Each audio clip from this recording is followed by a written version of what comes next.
তোমাকে কেউ চুপি চুপি দেখছে। সে জানে তুমি কখন ঘুমাও, কখন জেগে ওঠো, এমনকি কখন তুমি ভয় পাও। কিন্তু যদি সে তোমার প্রেমে পড়ে যায়। আজ আমরা আলোচনা করব এইচ.ডি. কার্লটনের লেখা এক রহস্যময়, ভয়ানক এবং অন্ধকার রোম্যান্স উপন্যাস হন্টিং অ্যাডিলিন নিয়ে। আমাদের মূল চরিত্র অ্যাডিলিন রেইলি, একজন বিখ্যাত লেখিকা। সে চলে আসে তার দাদি রেখে যাওয়া পুরনো এক ভিক্টোরিয়ান বাড়িতে। বাড়িতে দেখতে যেন পরীর রাজ্যের মতো, কিন্তু ভেতরে যেন লুকিয়ে আছে শত বছরের অন্ধকার। শুরুতে সবকিছু স্বাভাবিক মনে হলেও খুব দ্রুত সে বুঝতে পারে কেউ তার পেছনে আছে। কে যেন তাকে ছায়ার মতো অনুসরণ করছে, দিনের পর দিন, রাতের পর রাত। অ্যাডেলিন বুঝতে পারে সে একা নয়।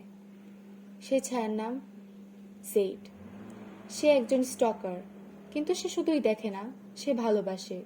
আর এই ভালোবাসা নরম না, বরং ভয়ঙ্কর, অসুস্থ, তীব্র। জেড অ্যাডিলিনকে লক্ষ্য করে চলে, তার ব্যক্তিগত জগতে ঢুকে পড়ে, এমনকি তার নিরাপত্তাও কেড়ে নেয়। কিন্তু অদ্ভুতভাবে অ্যাডিলিন ধীরে ধীরে সে অন্ধকারে আকৃষ্ট হয়ে পড়ে। সে বুঝতে পারে জেড যতটা ভয়ানক, ততটাই গভীর, ততটাই জটিল। এই উপন্যাসে আপনি পাবেন এক অদ্ভুত ভালোবাসা, যেখানে রয়েছে মানসিক খেলা, বাঁচার লড়াই, আর শরীর মন জুড়ে ভয় আর আকর্ষণে টানাপোড়েন।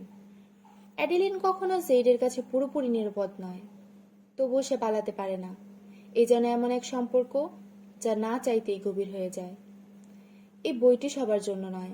এতে রয়েছে ডার্ক থিম, স্টকিং, মানসিক ও শারীরিক সহিংসতা এবং মনস্তাত্ত্বিক চাপ। তবে যারা সাহসী পাঠক, যারা ডার্ক রোম্যান্স আর থ্রিলার উপভোগ করেন, এই বই তাদের জন্য এক দারুণ অভিজ্ঞতা। হন্টিং অ্যাডিলিন এমন এক প্রেমের গল্প যেখানে ভালোবাসা ঠিক মধুর নয়, বরং ভয়ঙ্কর, তবুও তীব্রভাবে আকর্ষণীয়।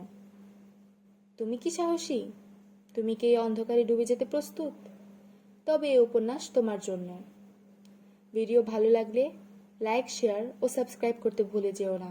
আর কমেন্টে জানাও এমন আর কি ডার্ক রোম্যান্স গল্প তুমি শুনতে চাও।